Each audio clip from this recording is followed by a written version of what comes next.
Good morning. This is Dr. Antonio Webb. I'm an orthopedic spine surgeon here in San Antonio, Texas. I apologize I couldn't be live in person, but I still wanted to kind of share my thoughts and give some advice about social media and how I have used social media in my practice to help build my practice, and hopefully share some tidbits and some advice for those out there that maybe a little bit shy or a little bit nervous about getting on social media. A couple objectives. I want to encourage a more presence online, social media, and also learn ways that you can utilize social media to complement and possibly grow your practice. And also 3 goals of social media that I think everyone should take away from this talk today. I have no disclosures that are relevant to this talk. But before we get started, I wanted to say that social media is not for everyone. Some people are a little bit shy and a little bit nervous about getting online and putting out information, but it certainly is not for everyone. This does require some level of time commitment. And, some people, which is fine, they may not feel comfortable just being online. But 3 goals of social media that I think everyone, especially the newer surgeons that are coming out into practice, that I think may help them possibly grow their practice and get their name out there is, one of the goals is to be marketable. The second goal is to be discoverable or searchable, that people can find you. And the way that they do that is social media and online, and transferable. When you leave one practice, or if you go into, leaving one state, go to another state, I can take all of my social media with me and notify patients and let them know, like, hey, I'm moving from Texas to Louisiana or to Maryland, and this is where my new practice will be, with a click of a button. It's very easy. Certain practices that I have seen in terms of having a website, there are certain practices that don't own their website. The management companies of that website, they own it. So that you lose your IP and your rights if you don't own your own website. So I think that's very important as well.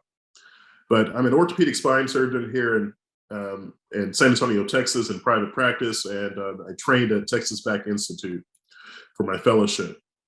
The big question that I get all the time is, how did I get started? I actually started in medical school, just started with a blog, just writing about my experiences so that my family members could follow my progress. And, that became very popular. And, I received a lot of questions from students out there like, hey, how do you study for this? Or what did you do for this path? And what do you suggest I do if I can't get into medical school? So that kind of transformed into making videos. I started that around 2015 or so. And basically just to answer those questions. I was getting very similar questions, and I wanted people to have a way to just go online and get their questions answered. So, but I also have a passion for videography and cinematography, and I've worked, one-on-one with a film instructor in the past to kind of fill that void. But I started making videos on studying for the MCAT, how to match into competitive specialties. I've interviewed some deans of medical schools that give advice to students that are applying, and also day in the life videos, but nothing really that was orientated or specific to my practice. But these are a few things that I found to be very helpful when growing your social media presence.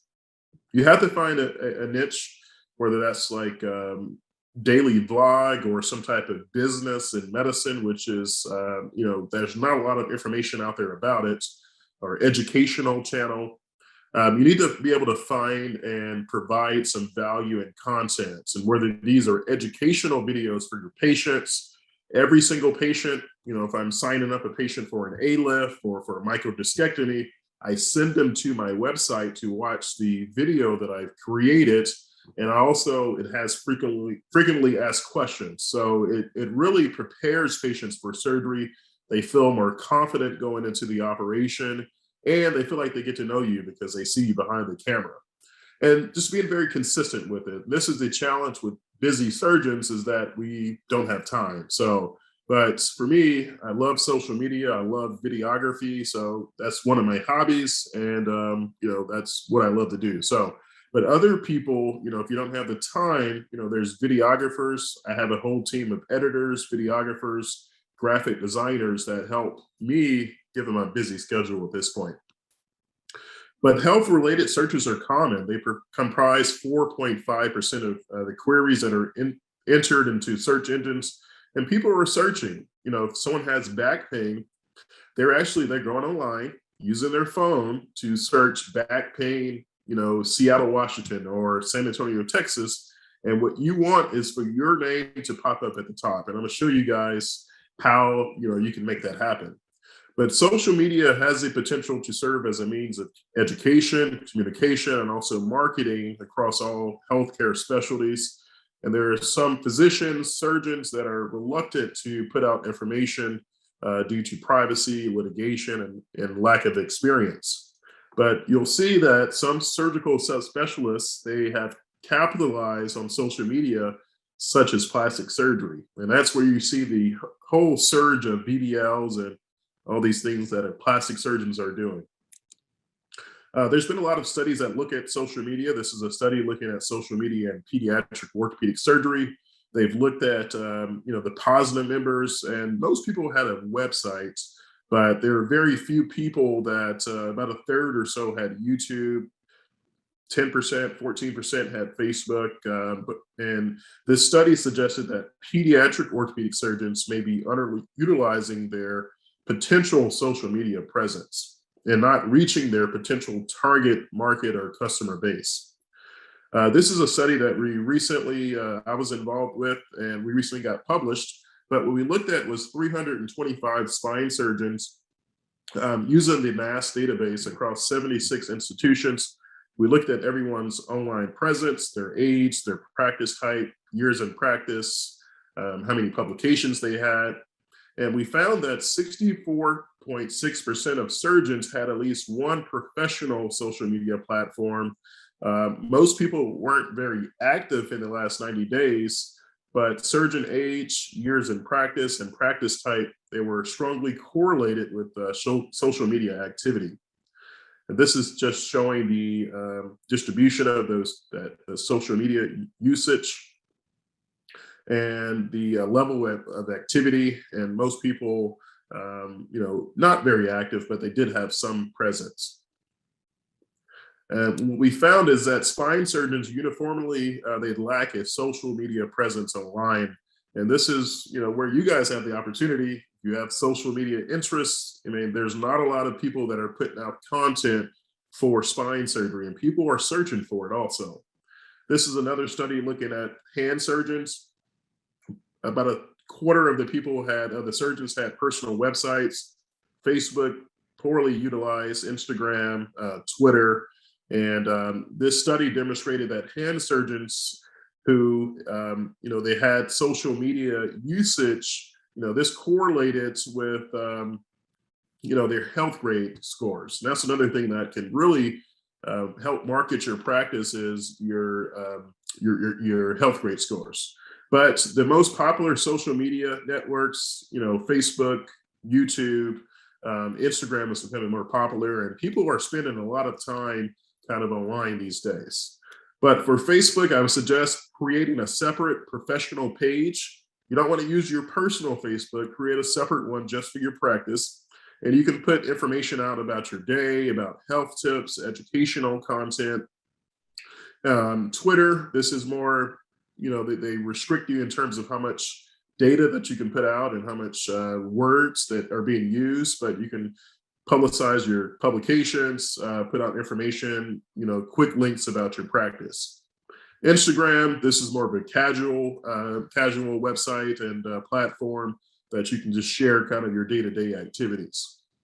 And YouTube, this is kind of my go-to, and I think it's a really well-done platform that has potential to really market your practice. When you're trying to put out information online, Google, they hold 92% of the world's search engine.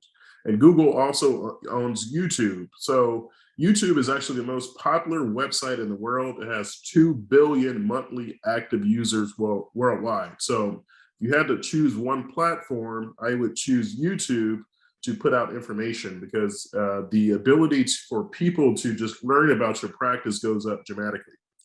But if you put the word back pain into Google, you'll see that a couple of different websites come up. This website here, discspine.com. If you put in spine disc replacement, you'll see total disc replacement by Dr. Bertnoli, and also the video that Dr. Blumenthal did in 2016. So these are very highly tracked videos and information that is put out that YouTube will recognize and Google will recognize. And when someone searches your name, you want your name to come up at the top. So how do you do that? Well, it's all about SEO. And this is understanding why people search online. What questions are they seeking? What words are they using to search? And you want your SEO, the traffic to your website and to your platform, to be at the top of Google. The way you do that is having multiple sources that are feeding information to Google to let Google know that you are requested. So this is word of mouth, forums, online videos, blogging, other traffic sources, and that's all that SEO strategy that you can bring traffic to your sites. Things like this here, kevinmd.com. He has a lot of traffic to his website, so you write an article for this website here that will bring traffic to your website, and those are backlinks. These are incoming links to your web page that can be used to drive SEO. Other things that companies that reach out to you, they want to feature you. This company here, Unilad, they have 44 million followers. This will bring a lot of traffic to your website. And what Google wants to see is that people are constantly going to your website, and that's how you rank at the top.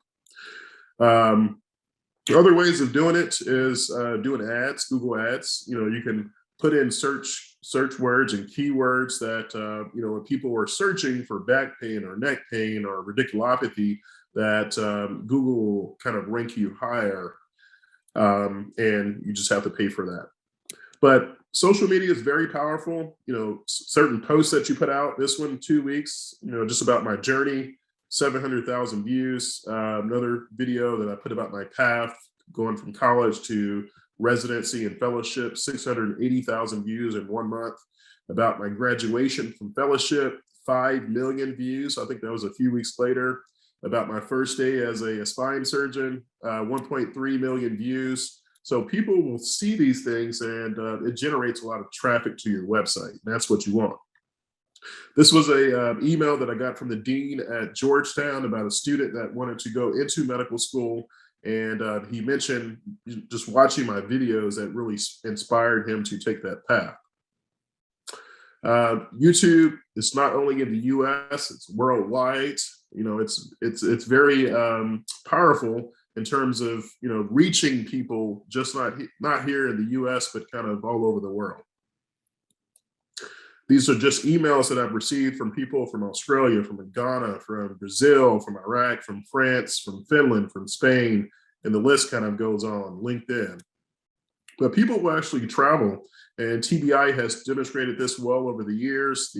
Their centers for disc replacements, Dr. Geyer and Blumenthal, Ziegler, they have a lot of patients that travel in to see them. And I've implemented that into my practice. I have hotel agreements with local hotels that will give my travel patients discounts when they stay at their hotel.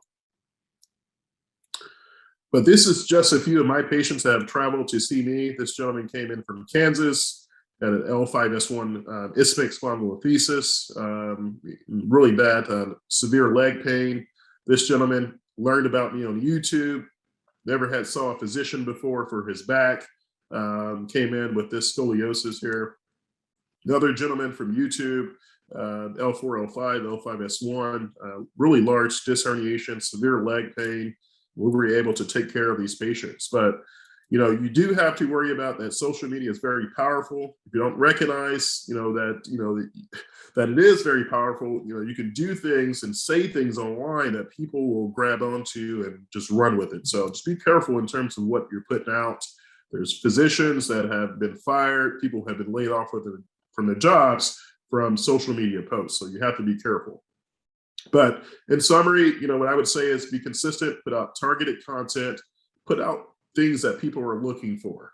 There are search engines that can tell you that people are searching for disc herniations or solutions for osteoporosis or for, scoliosis, and you make videos to create and fill that void. Educational videos for patients to view before clinic, after clinic. I think that's very important, very helpful. And also, word of mouth is still the king. Going door to door. That's what I did when I got out into practice. I just went, knocked on doors, introduced myself to people, and I take this briefcase everywhere that I go. So if I meet someone, I could just tell them about my practice. But social media can certainly supplement everything that we've talked about, but word of mouth is still the king in terms of getting your name out there and building your practice. But thank you guys. I apologize that I wasn't able to be in person, but this is my contact information here, and happy to answer questions at any time. Thank you.